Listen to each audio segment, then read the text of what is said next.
Hello everyone. इस video में हम डिस्कस करने वाले हैं दार्जिलिंग टी के बारे में। दार्जिलिंग टी जो कि बहुत फेमस है अपने आप में ही। अब इसके बारे में हमको जान लेते हैं। आपको स्क्रीन पे दो इमेज दिखाई दे रही होंगी। एक पे तो ये पत्तियां हैं, चाय का पौधा आपको दिखाई दे रहा है, और दूसरे में एक चाय बागान टी गार्डन है जहाँ पे कि टी के प्लांट्स का प्रोडक्शन किया जाता है। फिर प्रोसेसिंग के थ्रू टी लीव्स बनती है, उसकी उसको एकदम प्रोसेस किया जाता है, उसके बाद ही आपको घरों तक पहुंचती है। जितने भी चाय लवर हैं, टी लवर हैं, उनसे जस्ट एक रिक्वेस्ट है, subscribe, like and share and press the bell icon for the further notification. बिना टाइम को वेस्ट किए डायरेक्ट पॉइंट पे आते हैं। दार्जिलिंग टी के बारे में देखते हैं कि दार्जिलिंग टी क्या है। देखो, जो दार्जिलिंग टी है, ये जो बनती है कैमिलिया साइनेंसिस नाम के कैमिलिया साइनेंसिस नाम का जो प्लांट होता है, उसके थ्रू बनती है। अभी कैमिलिया साइनेंसिस नाम का प्लांट क्या है? ये कैमिलिया साइनेंसिस नाम का प्लांट जो है, एक स्मॉल फ्लावरिंग प्लांट होता है, जिसके थ्रू हमें चाय, दार्जिलिंग चाय मिलती है। ठीक है, प्रोसेसिंग के बाद। अब Darjeeling, it is grown in the Darjeeling और कलिम्पोंग। जो दार्जिलिंग टी है, ये दार्जिलिंग और कलिम्पोंग डिस्ट्रिक्ट में मेनली इसका प्रोडक्शन किया जाता है। अब कलिम्पोंग क्या है? ये नया ही क्या सामने आया? दार्जिलिंग की बात कर रहे हैं, कलिम्पोंग बीच में आ गया। कलिम्पोंग जो है एक डिस्ट्रिक्ट है वेस्ट बंगाल में। ठीक है, अलग स्टेट हो गया, बट वहां पे भी टी का प्रोडक्शन किया जाता है। जो दार्जिलिंग टी है, ये फर्स्ट प्रोडक्ट है इंडिया का जिसने की जीआई टैग हासिल किया। जिसने जीआई टैग हासिल किया।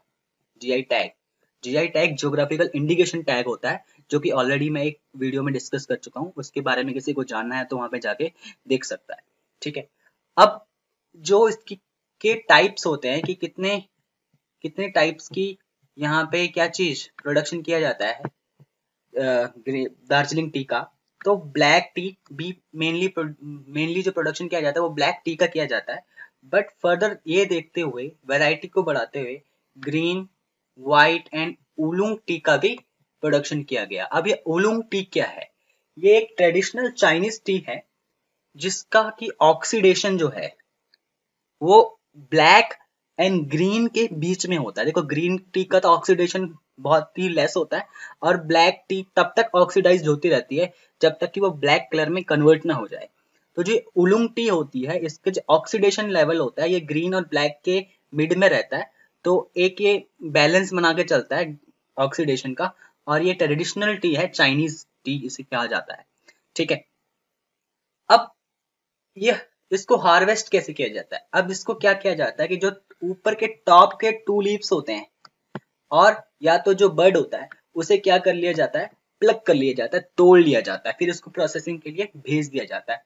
अच्छा, अब प्लकिंग का जो टाइम पीरियड होता है वो मार्च से नवंबर के बीच में, मार्च से नवंबर के बीच में, और इसको भी 4 फ्लशेस में बांट दिया जाता है। अब ये फ्लशेस क्या क्या चीजें हैं, एक बार इसको डिस्कस कर लेते हैं कि फ्लशेस क्या चीजें। ठीक है, जो फर्स्ट फ्लश होता है उसमें क्या करते हैं कि जो कुछ पहले जो पौधे हैं, जो कि कब पहली जो पत्तियां हैं जो कि कब निकली हैं, प्लांट को लगाने के बाद ही निकली हैं। ठीक है, तो फर्स्ट फ्लशेस तो उसे कहा जाता है। ठीक है, जो ये फ्लश है, ये व्हाइट टी के लिए यूज किया जाता है मेनली। जो सेकंड फ्लश लीव्स होती हैं, वो हार्वेस्ट की जाती हैं तब जबकि लीफ हॉपर अटैक कर देता है पौधों पे। उसके बाद लीफ हॉपर के अटैक के बाद ही क्या चीज, सेकंड फ्लश जो होता है उसको प्लग किया जाता है। उस टाइम की प्लकिंग तब होती है, सेकंड फ्लश की प्लकिंग। ठीक है, ऐसा किस लिए किया जाता है? ताकि एक स्पेशल अरोमा टी लीव्स में आ जाए और उससे उसका जो अलग ही फ्लेवर निखर के सामने आए। इसलिए ऐसा किया जाता है कि लीफ हॉपर के अटैक के बाद ही सेकंड फ्लशिंग की जाती है। ठीक है, अब जो थर्ड फ्लशिंग होती है, ये मॉनसून के बाद की जाती है। मॉनसून के बाद थर्ड फ्लशिंग। ठीक है, अब जो लास्ट फ्लशिंग होती है वो किस टाइम पे की जाती है? वो की जाती है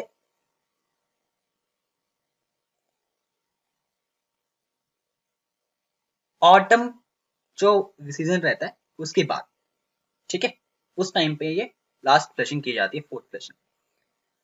अब इसकी थोड़ी हिस्ट्री को देख लेते हैं कि दार्जिलिंग टी की हिस्ट्री क्या रही थी। देखो, जो दार्जिलिंग टी इतनी फेमस है, ये ब्रिटिशर्स ने फेमस किया इंडिया में। ठीक, इसकी हिस्ट्री देख लेते हैं एक बार। जो कैमिलिया साइनेंसिस नाम का प्लांट था, ये सबसे पहले इसका प्रोडक्शन किया गया, मतलब इसको प्लांट किया गया 1841 में। 1841 में इसको किसने किया? आर्चिबाल्ड कैंपबेल ने। आर्चिबाल्ड कैंपबेल ने। अभी आर्चिबाल्ड कैंपबेल कौन सामने आ गया भाई? ये जो है ना, ईस्ट इंडिया कंपनी के लिए काम कर रहे थे ये शख्स। और इन्होंने क्या किया कि यहाँ पे चाय का प्रोडक्शन शुरू करवाना शुरू कर दिया। ठीक है ना। अब हुआ कैसे? देखो, आपने शायद सुना होगा कि ब्रिटिशर्स जो थे चाय के लिए टोटली चाइना पे डिपेंडेंट थे। टोटली चाइना पे डिपेंडेंट थे। ठीक है ना, चाइना पे। अब डिपेंडेंसी खत्म करने के लिए वो क्या ढूंढ रहे थे कि कोई और सोर्स ढूंढ रहे थे। किस चीज का? टी का। उन्होंने क्या किया कि स्मगलिंग करनी शुरू कर दी सीड्स की एंड प्लांट की, आउटसाइड चाइना, चाइना से बाहर ले आए। ठीक है।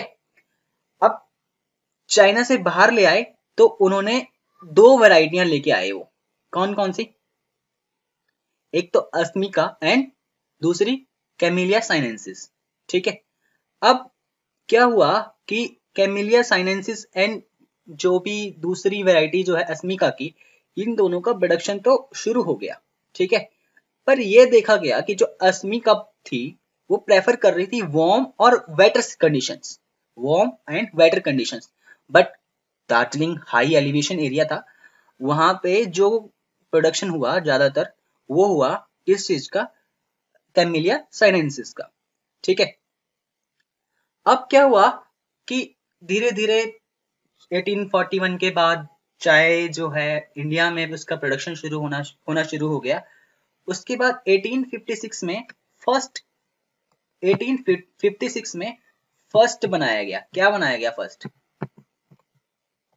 1856 में पहला tea garden, commercial tea garden, जिसका काम था चाय की पत्तियों को बनाना और उसको कॉमर्शलाइज करना, उसका व्यापार करना। पहला 1856 में। पर 1866 विद इन 10 ईयर ऐसे 39 गार्डन्स हो चुके थे दार्जिलिंग में। ठीक है। अब हुआ क्या? मकाई बारी टी स्टेट जो था, ऐसा फर्स्ट फैक्ट्री थी। मैंने कहा था ना, देखो मकाई बारी टी स्टेट है एक, ये क्या है? First processing factory. Processing factory किस लिए प्रोसेसिंग क्या करेगी? विदरिंग एंड ऑक्सीडेशन, मतलब उनको सुखाएगी और उनका ऑक्सीडेशन करेगी। ठीक है ना, प्रोसेसिंग फैक्ट्री है। ऐसा क्यों जरूरी था? अब इन्होंने चाय गार्डन बना दिए, अब प्रोसेसिंग फैक्ट्री उस टाइम पे लगाने की क्या जरूरत थी ब्रिटिशर्स को? अब देखो, उनको वहीं पे तो पीनी नहीं थी चाय, उनको वो ब्रिटेन तक भेजनी थी, है ना। तो कोलकाता तक लानी थी, ब्रिटिशर्स तक भेजनी थी, जगह जगह पे उनकी कॉलोनीज जो थी।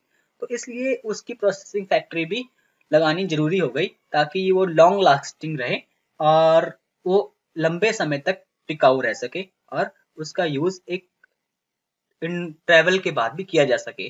किस चीज का? दार्जिलिंग टी का। ठीक है। फिर इंडिपेंडेंस तक तो इन्हीं का ही राज रहा, जो ब्रिटिशर्स था उन्हीं का कंट्रोल रहा उन टी स्टेट्स पे। अब क्या हुआ? टी स्टेट्स जो थी उनको 30 इयर्स की लीज पे दिया गया था। जो टी गार्डन्स थे ये 30 ईयर की लीज पे लोगों को दे रखे थे उस टाइम पे। किसने? ब्रिटिशर्स ने। और उनको ये कहा था कि 40 मीन्स ईस्ट इंडिया कंपनी ने दिए लीज पे। ठीक है, कि 40% तो आपने टी का ही प्रोडक्शन करना है। ठीक है, 40% एरिया पे, और 40% को आपने ऐसे ही छोड़ देना है, उस पर कुछ नहीं करोगे। और 20% पे आप हाउसिंग फैसिलिटीज कर सकते हो, घर बना सकते हो, रह सकते हो उसमें। अब आजादी हुई। आजादी के बाद जो चाय की प्रैक्टिसेस थी वो शिफ्ट होती रही, बदलती रही। फिर 1953 में एक टी एक्ट आया, जिसने क्या किया? जो टी इंडस्ट्री थी पूरी की पूरी, उसको regulatory jurisdiction of tea board of India इसके अंदर लाके खड़ा कर दिया। ठीक है। फिर क्या हुआ कि जो यूनाइटेड किंगडम था, ठीक है, ये हमारा मेजर कस्टमर था दार्जिलिंग टी का। अब सोवियत यूनियन ने इसे रिप्लेस कर दिया। ठीक है। सोवियत यूनियन ने रिप्लेस करने के बाद अब दार्जिलिंग गार्डनर्स ने क्या किया कि जो अस्मिका प्लांटिंग थी ना, उसको भी प्रोड्यूस करना शुरू कर दिया, ताकि क्या रहे, इनके पास वैरायटी रहे। अब देखो, दार्जिलिंग टी को होने में बहुत लंबा समय लगता है। लंबा समय लगने के कारण क्या होता है, एक क्वांटिटी इतनी ज्यादा प्रोड्यूस नहीं कर सकते। क्वांटिटी के मामले में ये दूसरे के साथ टक्कर नहीं ले सकते, दूसरी जो लीव्स वैरायटी होती है उसके साथ। तो इन्होंने क्या किया, अपनी क्वालिटी पे ध्यान दिया। क्वालिटी पे ध्यान देने के साथ साथ इन्होंने 1980s में क्या किया, एक एसोसिएशन बनाया। जो दार्जिलिंग के प्लांटर्स थे, टी प्लांटर्स, उनका एक एसोसिएशन बनाया, जो कि इस टी के प्रोडक्ट को क्या चीज, अदर कंट्रीज में प्रमोट करने का काम करते थे। इन्होंने उसका एक लोगो भी बना लिया, जिसमें एक वुमेन थी जिसके हाथ में 2 पत्तियां थी, ठीक है, और उसका कॉपीराइट भी ले लिया, ठीक। एंड जब इसका प्रमोशन होने लगा तो टी बोर्ड बनाया गया, जो कि इनको लाइसेंस देने लग गया। दार्जिलिंग टी के जो एक्सपोर्टर्स थे, वो एक्सपोर्टर्स जो कि दार्जिलिंग टी को एक्सपोर्ट करते थे दूसरी कंट्रीज तक, उनको लाइसेंस देने का सिस्टम भी आ गया। बाद में जब WTO के अंडर इंडिया ने अपने यहाँ एक्ट ले आए, GI इंडिकेशन का एक्ट, तो 2004 में इसको ज्योग्राफिकल इंडिकेशन का टैग भी मिल गया, GI टैग, जो कि फर्स्ट प्रोडक्ट था इंडिया का ऐसा रिसीव करने वाला लीगल ज्योग्राफिकल इंडिकेशन। अब WTO के अंडर जो ट्रिप्स एग्रीमेंट था, उसके अंडर ये दिया गया, और 2011 में इसको प्रोटेक्ट भी किया गया यूरोपियन यूनियन में, अंडर ज्योग्राफिकल इंडिकेशन स्टेटस, जो कि इसको इंडिया में मिला हुआ है, ठीक। तो ये थी इंफॉर्मेशन दार्जिलिंग टी के बारे में।